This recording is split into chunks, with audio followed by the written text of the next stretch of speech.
नमस्कार साथियों, आज की कहानी का शीर्षक है विजय। शहजादा मसरूर और मलका मखमूर दोनों शादी करके काफ़ी खुश रहने लगे।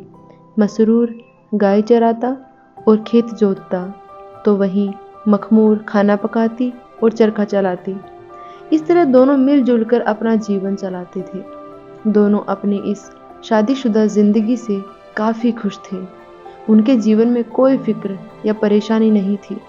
लेकिन जैसे हर दिन एक जैसा नहीं रहता, उसी तरह उनके भी दिन बदलने लगे। इसका कारण था मसरूर के दरबार का नज़रबंद सदस्य बुलहवस खां।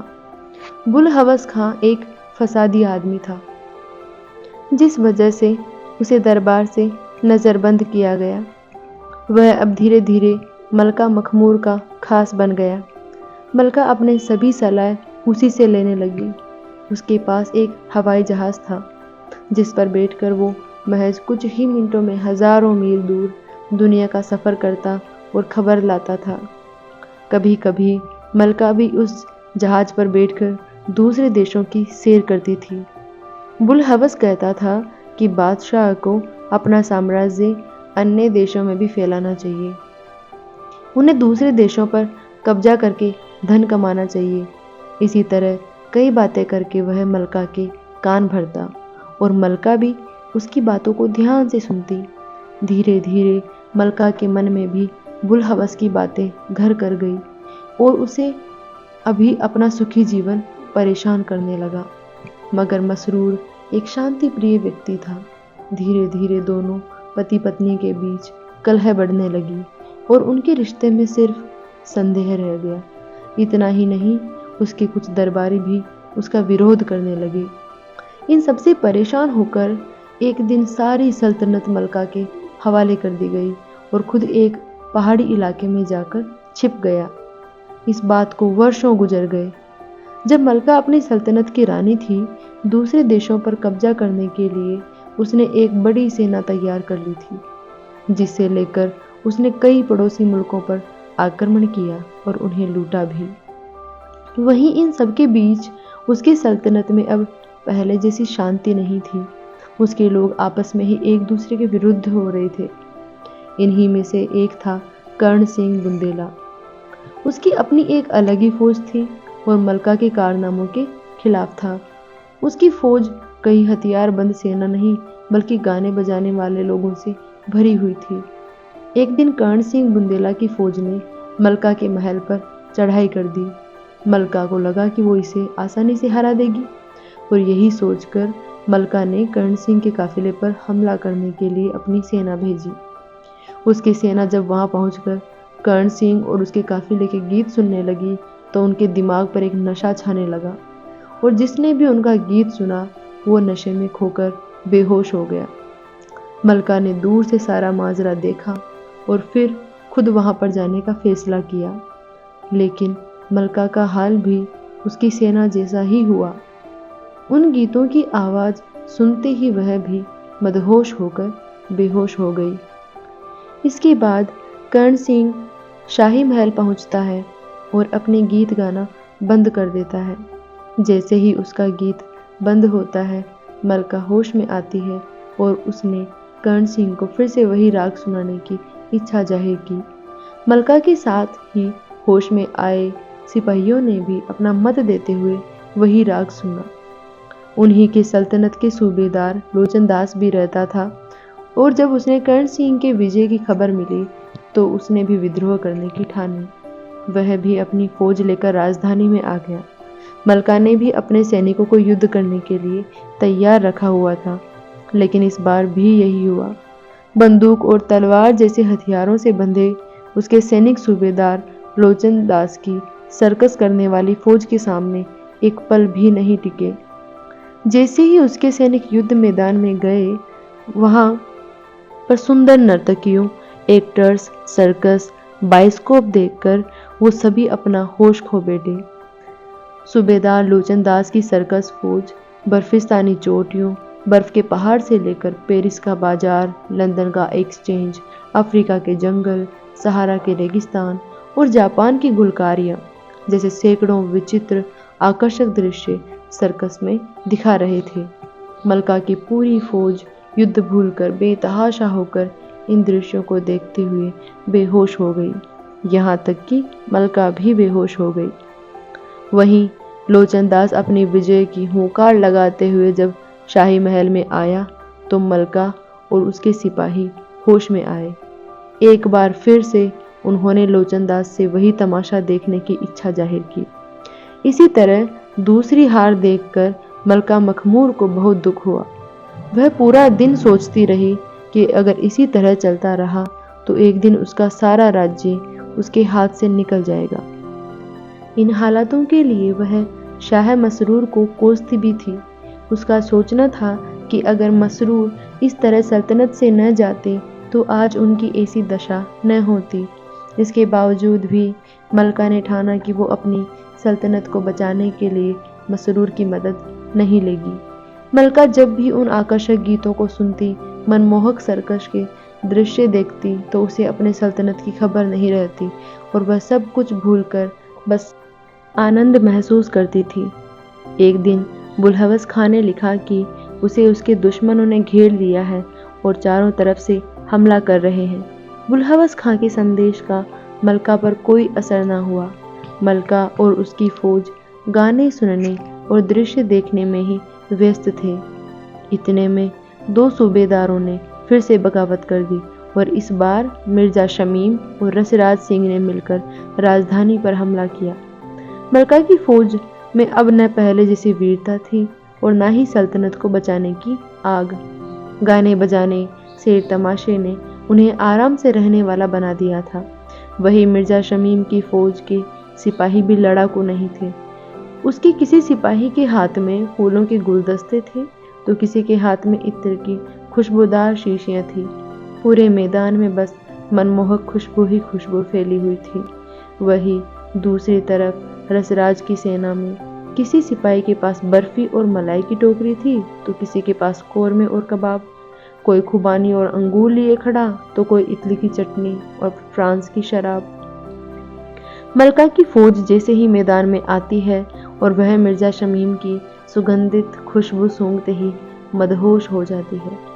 उसकी सेना ने अपने तलवार फेंक दिए और रसराज के स्वादिष्ट पकवानों का लुत्फ लेने लगे। इस बार उसकी फौज का हाल भिखारियों जैसा हो गया था जो तरह तरह के खाने के लिए अपने हाथ फैलाए मांग रही थी और सब कुछ खाने के बाद उसकी पूरी फौज वहीं पर बेहोश होकर ढेर हो गई।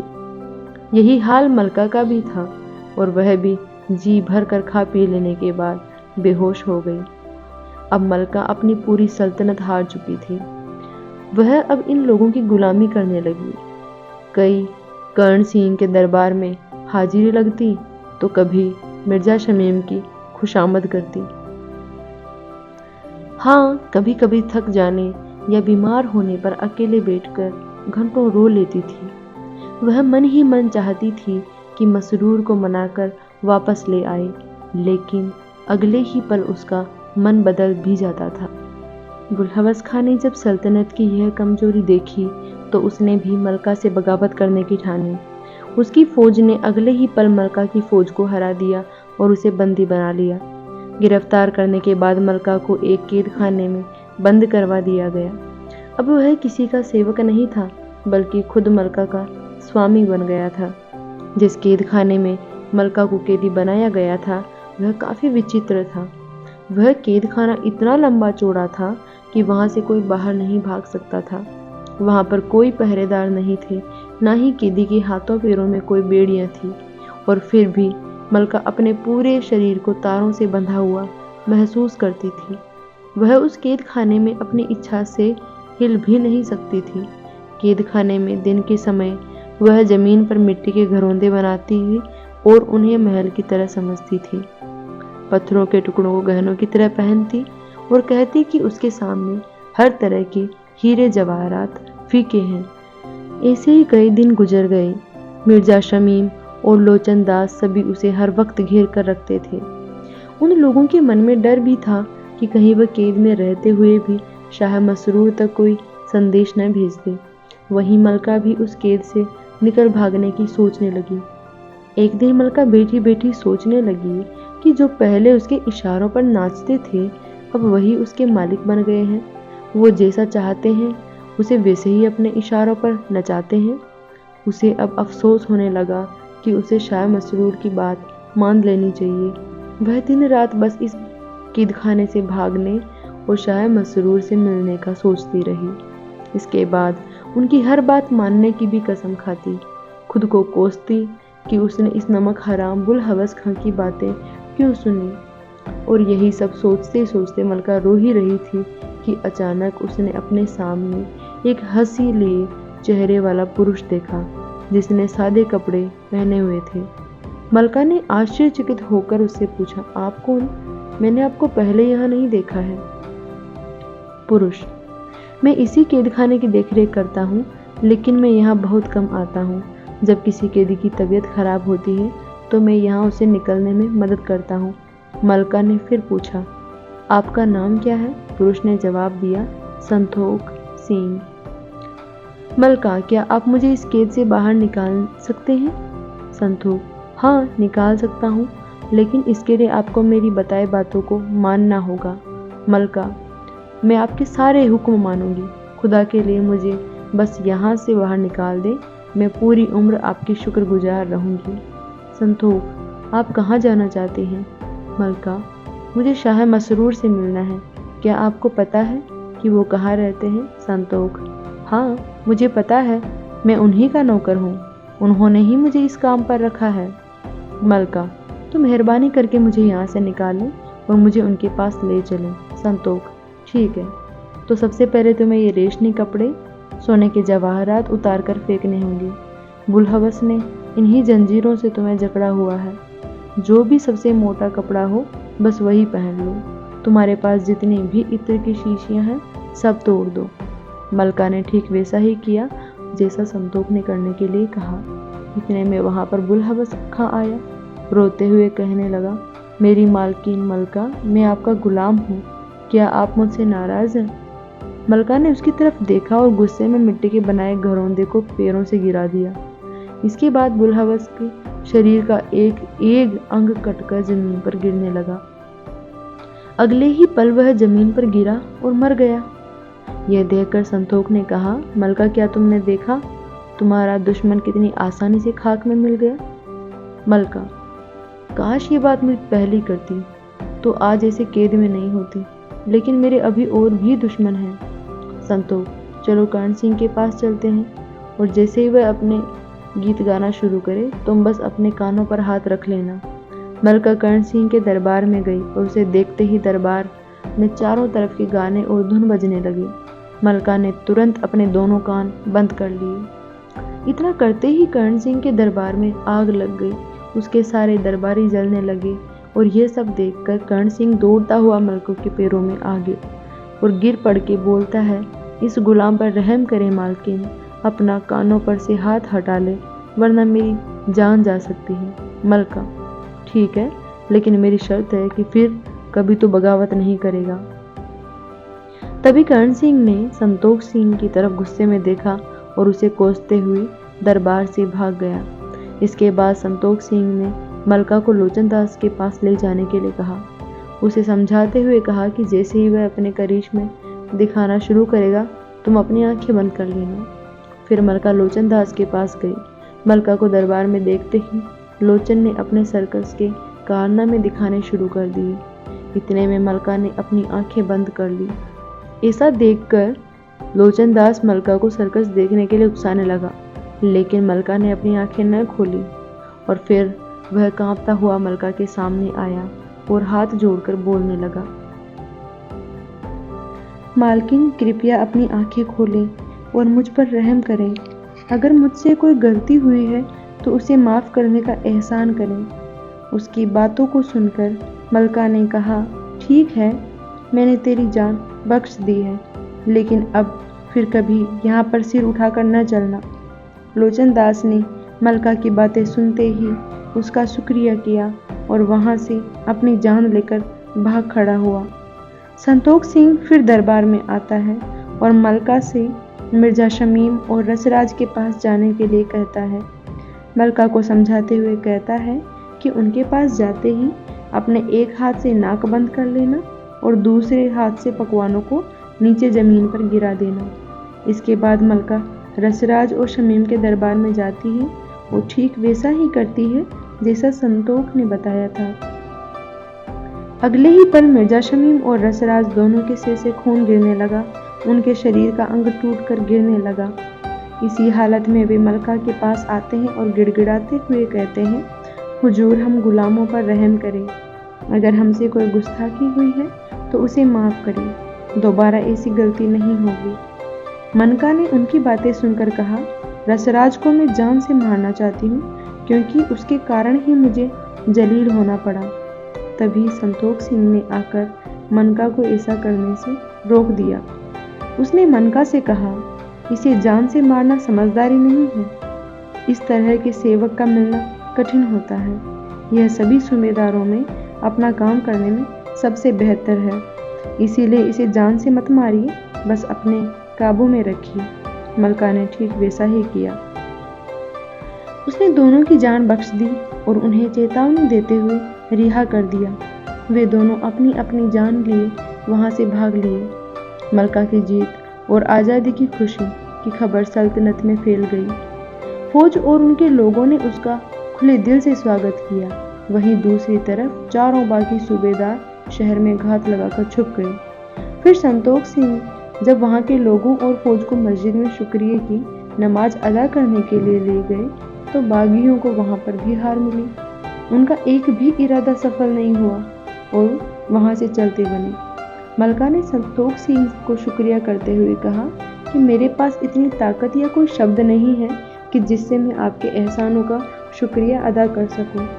अब आप मुझे शाह मसरूर के पास ले चलिए। मैं उनकी सेवा करूंगी और उन्हीं के साथ अपनी पूरी जिंदगी गुजारूंगी। संतोख सिंह, ठीक है, लेकिन वहां तक पहुंचने का रास्ता बहुत कठिन है। तुम घबराना मत। वहां चलने के लिए मलका ने बुलहवस का दिया हुआ हवाई जहाज मंगाया, लेकिन संतोख सिंह ने उसे ले जाने के लिए मना करी। उसने कहा कि उसे पैदल ही अपना सफर तय करना है। मलका ने इस बार भी ऐसा ही किया। वह दिन भर बिना कुछ खाए पिए चलती रही। थकान के कारण उसकी आंखों के सामने अंधेरा छाने लगा। उसके पैरों में छाले पड़ गए और संतोख से पूछा कि अभी और कितनी दूर है। संतोख ने कहा, अभी बहुत दूर है। तुम्हें पूरे रास्ते चुप रहना होगा क्योंकि बातें करने से मंजिल और भी मुश्किल हो जाती है। रात होते होते वे एक नदी के किनारे पहुंचे। वहां कोई नाव नहीं था। मलका ने संतोख से पूछा, नाव कहाँ है? संतोख ने उसे बताया कि नदी भी चलकर ही पार करनी होगी। मलका को नदी में जाने से डर लग रहा था, लेकिन फिर भी उसने हिम्मत जुटाई और नदी पार करने के लिए उसमें उतर पड़ी। अगले ही पल उसे मालूम हुआ कि वह नदी सिर्फ उसकी आंखों का धोखा थी। असलियत में तो बस वह रेतीली जमीन थी। जैसे जैसे रात बीत रही थी, मलका को लग रहा था कि यह सफ़र तय करते करते वह मर ही जाएगी, फिर वो इसे पूरा ज़रूर करेगी। सुबह तक वो एक पहाड़ी के सामने पहुंच चुके थे।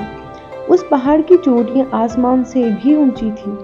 संतोख सिंह ने मलका से कहा, शाह मसरूर इसी पहाड़ी की सबसे ऊंची चोटी पर है। फिर उससे पूछा, क्या तुम इस पर चढ़ सकती हो? मलका ने हिम्मत दिखाते हुए कहा, हाँ, मैं चढ़ने की पूरी कोशिश करूंगी। और इसके बाद वह तेजी से उस पहाड़ पर चढ़ने लगी। पहाड़ के बीचों बीच आकर वह थक गई और वहीं पर बैठ गई। तभी फिर से संतोख सिंह उसे कहता है, एक बार फिर से ऐसी ही हिम्मत करो। उसकी बातें सुनकर मलका फिर से हिम्मत बांधती है और फुर्ती दिखाते हुए पहाड़ पर चढ़ने लगती है। जब वह पहाड़ की सबसे ऊंची चोटी पर पहुंचती है तो वहां की शुद्ध हवा में सांस लेते हुए उसको एक नई जिंदगी पाने जैसा एहसास होता है। अब उसने संतोख सिंह की तरफ देखा तो वह आश्चर्य में डूब गई। उसके सामने खड़ा संतोख सिंह का चेहरा शाह मसरूर का बन गया था और उसे देखते ही मलका शाह उसके पैरों में गिर गई और रोने लगी। फिर शाह मसरूर ने उसे उठाकर गले लगा लिया। कहानी से शिक्षा यह मिलती है कि किसी चीज़ के मोह में पड़ना या लालच करना खुशहाल जीवन को कैद कर सकता है। वहीं अगर मजबूत इरादों से इसका सामना किया जाए तो इनसे छुटकारा पाया जा सकता है। धन्यवाद।